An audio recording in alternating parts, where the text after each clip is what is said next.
critics in her latest stage role as the wife of writer D.H. Lawrence. Back treading the boards, it's actress Tracy-Ann Oberman. Has her back gone out again? Where is she? Yeah, she's back. Yeah. What? Loose women! What do you mean, no, you cheeky monkey? Don't loose women, don't forget, pick up your phone. Oh, do you know,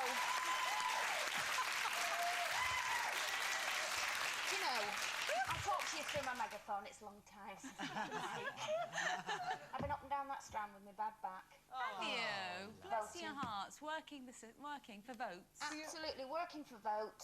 So if you're not doing anything else, vote for us. We need it. We've only got one, we want two.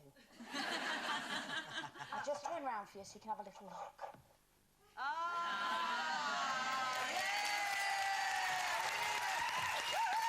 Yes, she's right. We do need your help. We want to retain our title of... Have you seen our award?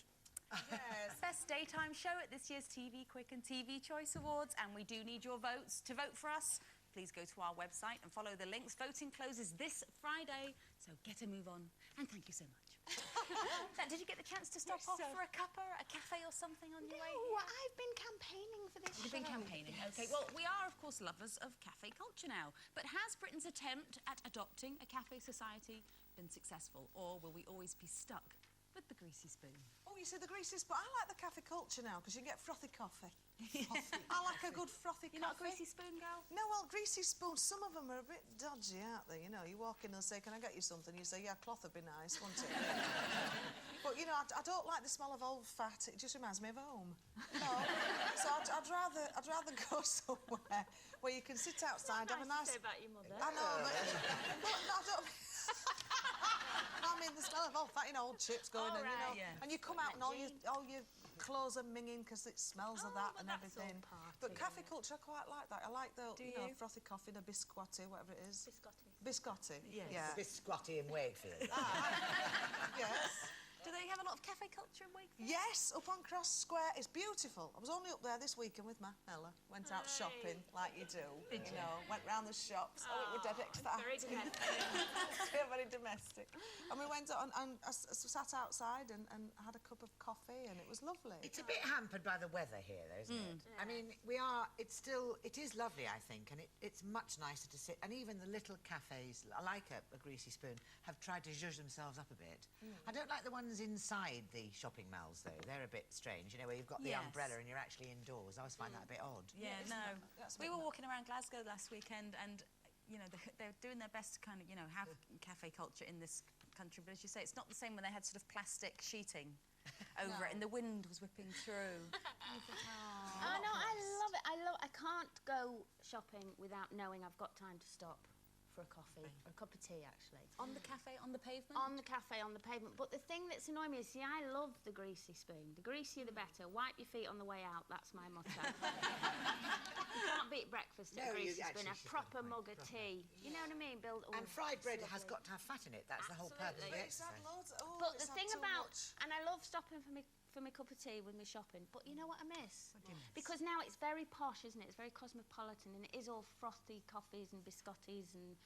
I want... What happened to getting a tea cake with a cup of tea? Oh, you can get that in Wakey. No, that's Get up to You Wakefield. cannot get a normal, like, could I have beans on toast? No, we only do smoked salmon and, you know, and I think, no, I want beans on toast or I want a tea cake. A toasted tea cake used to be very popular when I was a waitress at Smiley's Pantry. Was it? Yes. Yes, when I was about 14, 15. Toasted tea cake and Well, a cup that of shows tea. how long ago that was, doesn't Yes. it? There used to be a cafe in Kingsbury Square, Aylesbury Bucks, when I went to school, which I started going to when I was 11, and I used to sit there from 4 o'clock, and if I missed the 4:10, I had to wait till 6:10. So it's 2 hours a day, possibly 6 days a week, from the age of 11 till I was 18 and left school. So it was a lot of hours, wasn't it? But I was in love, you see, with this bloke, so I'd sit with him with one coffee. What was his name? Carl. And I'd have my frothy coffee, you know, which was really Cappuccino, like dirty Carl. dishwasher, yes. Yeah. And I remember once my mum said, it's your mum, and I hid under the table and everybody sat round and hid me. And all I remember seeing was her legs standing at the table. I could only go, I know she's here somewhere. I know she's here somewhere. Lovely day. No wonder you were so hyper drinking all that coffee at 11-year-old. I know. I had one. Did you? It made it to last for 2 hours. 2 hours a night, 6 nights. You could become a doctor. You in all that What time. a waste, What a too, waste. of my life. Should we have a coffee and a Shall break? we have a coffee? Yeah, let's have a coffee. We'll take a quick break in proceedings here, but when we return, is it time to get tough on Britain's burgeoning load of molly-coddled mummy's boys? Back soon.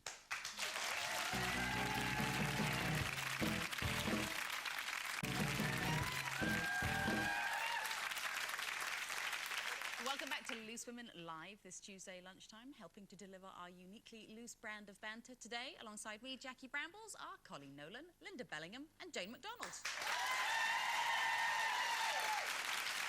Now, according to a recent survey, the number of over 20-year-olds still living at home has gone up by 10% in the past 15 years, and the number of men still residing with mummy and daddy is 2.6 million. So are parents guilty of pampering their boys too much? Is it time to get tough on mummy's boys? Linda Bellingham. Yes, it's all my fault. Everything's my fault. It is everything. Every boy in this country, it's my fault. Living at home, it's coming horrible. round to my house. Yes, hopeless. I've done exactly that. But in my defence of the spoiling, well, we're at a crossroads in our house, of course, because now college has ended, and I've been trying to get them ready for this moment. You know, for 3 years I've been going, so, in a couple of years then, we'll be out on the streets earning a living. What? Well, out, you know, on the street. No, can't get through at all. So we are having discussions in our house, but I do blame myself. But it's very hard because if they've neither of them gone to university, so where are they going to go then in London? I mean, on their own, without a job. How old are they again? 42. 20 and 25. But it's true. And Mr. Spain's son's come to live with us. He's 20. And I love having them there. Well, you know, where are they going to go and live? And I'm on a hiding to nothing. Yes, Look, they're all... yeah, you are. No, I do understand. I sympathise. It with says you, YMCA empathise above with an you. house. No, but it is difficult when it's your kids, and it is harder nowadays as well.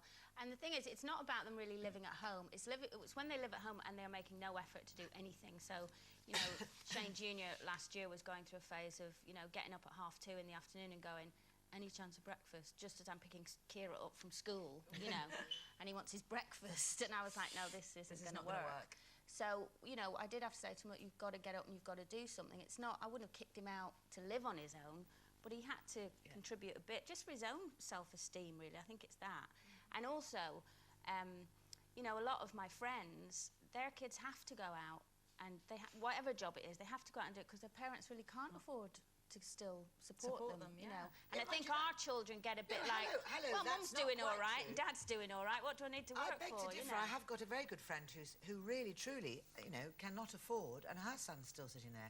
And the trouble is, I think the longer they sit there and think about it, the worse it gets. They lose their bottle completely about just getting out there. I don't care what they do, as long as they get out in the workplace and know what it's like to have some money. Yeah, but Jake, you see, Jake wants to go into your profession, Linda. He'd like to be an actor. Well, he's allowed to be out. And at the moment, well, exactly, but he thinks he is. And he said to me, so when I finish school next year, obviously I'm not going to, you know, hopefully I will get an acting job, but if I don't, obviously I'll be out of work. So I said, well, no, you won't be, because you'll have to get a job. So he went, oh, I'm not working. So I said, I think you'll find you are, Jacob. Jacob, you see, when I'm angry. He's not christened Jacob, I just call him that. You will. I said, you will have to get a job. And he went, but why? He went, you earn enough. Oh, dear. I've been working since I was 2, Jacob. Get out. And Shane, I mean... Why is that? The thing is, I've been hard with Shane, and I said, no, you've got to get out there. I don't care what it is. You've got to go and find a job. And he ended up being a blue coat and all that. But he came home recently at the weekend, and the motherly thing is, because he earns terrible money and he works really hard, but at least he's working. So he came home to spend the weekend, and I did the mummy thing when he was going of, oh, but I'm really going to miss you. I've put some money in your pocket, don't tell Ray. I've just told Ray. You just told him now. I've just told Ray, yes. Can't do that again, you see. I'm only joking. It's called a rod for your own back. I know, but I felt sorry for I don't, I'm not I don't your understand brother, it really, brother, because boys. me and my brother, we had a great childhood, lovely upbringing, everything was great, but we couldn't wait to get out there, both of us. Sort of wanted to go off and do our own thing. Well, I No, think I do think they do, but... Well, I can't say out because I'm still at home, aren't I? I'm 33 When are you now, leaving and it's home, Jane? like getting to that Sorry, point 30 where... what? Shut 30 up, what? Sorry. shut up. 33 and I'm still at home, and the problem is, you know, I quite like it where I am. I help my mother out. I don't see what the